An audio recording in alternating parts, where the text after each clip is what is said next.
beeraleyda yaryar ee khudaarta ee deegaanada hoostaga degmada Laasqoray ee gobolka Sanaag ayaa xilligan xagaaga waxay macaash badan ka sameeyaan qaxwaha oo si wanaagsan ugu miro dhalay markii uu deegaanku helay roob lixaad leh bilihii Abriil iyo May ee sanadkan. beeraleydan oo ku sugan tuulooyinka Markad, Daatan, Maayeer iyo Tan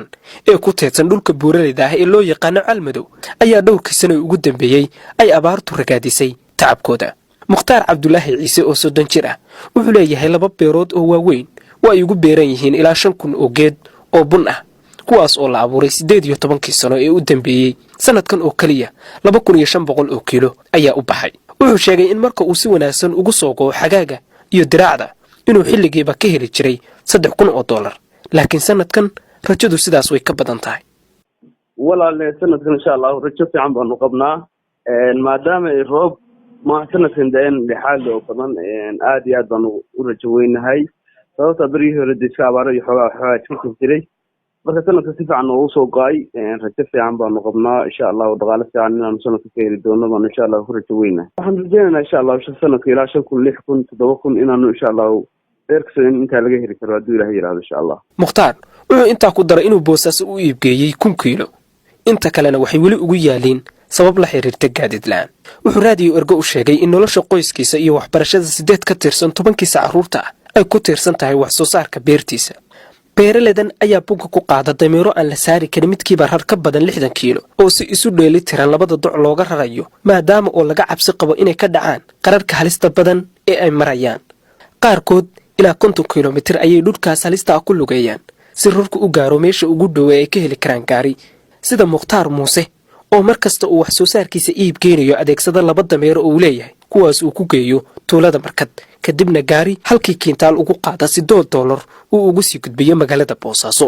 adeerow hadee anigu nin horta reer baadiya iska bunka haysan wadana nabad timaado waa oodanahay ma garat dameer baan markii wax ku rartaayo labada dameer goorta ii soo go'aan baan iska rartaayo Boosaaso u diraa waba xisaabiyo laakiin bun fara badan baa go'ay bas gurigana aad buu uga buuxaa alla iyo baarig weeye xaafadaha kalena waa ila mid waa iga bun badan yihiin beertaydu waa ugu dambeysay sanadkan hadee aad buu fiicnaa sanadii rooga diwana insha Allah kama warwarno bariiska iyo magaranaysa wixii anfaaciyo danoosha asaasiga ma garatay laakiin waxbarashada ma haysano caafimaad ma haysano wada ma haysano. Boosaaso waa suuqa ugu weyn ee beeraleyda ay u iibgeeyaan wax soo saarkooda gaar ahaan bunka maadaama oo bulshada xeebaha gobolka Bari ay aad u cabaan qaxwaha. ganacsatada suuqyada Boosaaso waxay beeraleyda halkii kiilo oo buna uga iibiyaan $3 iyagoo macaamiishooda uga sii iibiya $5. waa qiimo aad uga sareeya bunka laga keeno dalka Itoobiya oo ay kiiladiisu suuqa ku taal $1. waa kan Mukhtaar Cabdullaahi oo arintaas sharaxaya.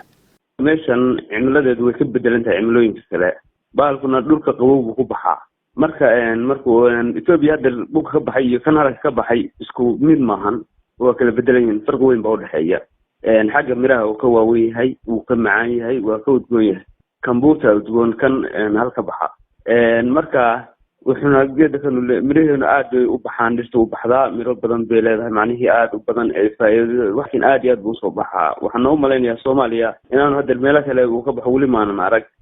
abuurkii ugu horeeyay bunka waxay beeraleyda deegaanka keeneen 30 sano ka hor sida ay inoo sheegeen. geedka bunku wuxuu hay sameeyaa xilliga guga marka uu helo roob iyo dugsi wuxuuna ku miro dhalaa muddo 40 ilaa 60 cisho ah. marka la beerayo waxaa la beerayaa waa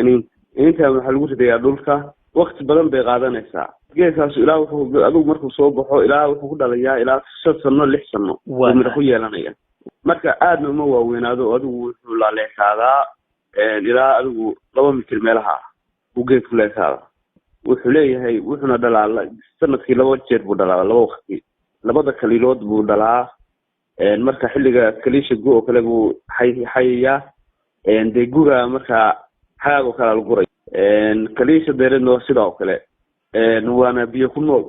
de waanu soo Boosaal keenaa adar Soomaaliya aad buu baratay bariga hore dadku soo ma aqooneen. ma jirto tiro rasmi ah oo si guud looga ogyahay beeraha bunka ee gobolka Sanaag laakiin iskaashatooyinku waxay noo sheegeen in dhul beereedka bunka ee ugu badan ay hoos tagaan tuulada Markad oo ilaa 40 beerood ay ku yaaleen halka tuulooyinka kale ay leeyihiin 20 ilaa 25 beerood. bunka Soomaaliya ma haysto suuq dibad ah oo loo dhoofiyo waxaana beeraleydan oo sidoo kale tabcada khudaar iyo geed miroodyo kale ay dhibaato ka haysataa dhinaca jidka. Mukhtaar ayaa qaba hadii ay dawladdu samayso jidad fududayn kara in baabuurtu tagto dhulka buuraleyda ah ay taas ballaarin karto suuqyada gudaha ee ay gaari karaan. meesha waxa ka baxa أي نوع هرت بنكو كليه كم بحو أي نوع جيت كسبوا كبحة جيت كم لو بمبيلا لأن يا هذا البوسو كله كفروا كما إيمان بمبيلا كما إيمان لكن حاجة كتير إنك سو عقبال بدن ده المقصو مرانين أو قاعد كحلو halkeen ay gaadidka iska yihiin laakiin hadii wada helayd maanta hadda intaas waxa ku yaala wax lama tirin karo macnaheedu ilaa iyo intaas oo malaayiin baa ku baxtay sanad walba oo bombeela marka caqabadahan haysto oo waxa weeyaan wada la'aanta ku waxa kale iyo biyaha oo yar waxa jira caafimaad la'aan arrin caafimaad ma lahan oo qofkii xanuunsada halkaas laga soo qaadaya rab baa lagu soo qaadaya bahal la dhaho dadka inta badan way yaqaaneen iyo waxbarasho la'aan intii ugu muhiimsaneed baan naga maqan macna hase yeeshee wasiiru dowlaha deegaanka beeraha iyo isbeddelka cimilada ee dowladda Puntland Cabdirashiid Cali Geele oo wax ka weydiinay dhibaatada beeraleydan haysata iyo waxa ugu qorshaysan ayaa sheegay inay og yihiin caqabadahaas ayna ka baaraan degayaan xal u helidooda anaga ka wasaaradahan iyo ka dowladahanba waxaan ugu qorshaysan inaanu wixii bulhorta jidadkii iyo dhiirigelintii shacabka inay wixii sii horumariyaan oo ka shaqeystaan baan ku dadaalayna insha Allah waan wadnaa barnaamij runtii halkudhigi madaxweynaha tayeenii tiigsi ay barnaamijkan la xiriiraa insha Allah tacaala waan hirgeli doonaa wixii caqabadaha jirana waxaan islaana sida wadooyinka oo kale sida in dadka lagu wacyigelin inay sii kordhiyaan baalka si kii dibadda inoogu imaanayay uu maashiis u yareeyo bunku waa wax soo saar khaas u ah beeraleydan marka loo eego gobolada kale ee dalka wuxuuna u leeyahay muhiimad weyn maadaama ay ka helaan lacag kayd ah oo ay noloshooda ku maareeyaan xilliga jilaalka maxamed saalax radio ergo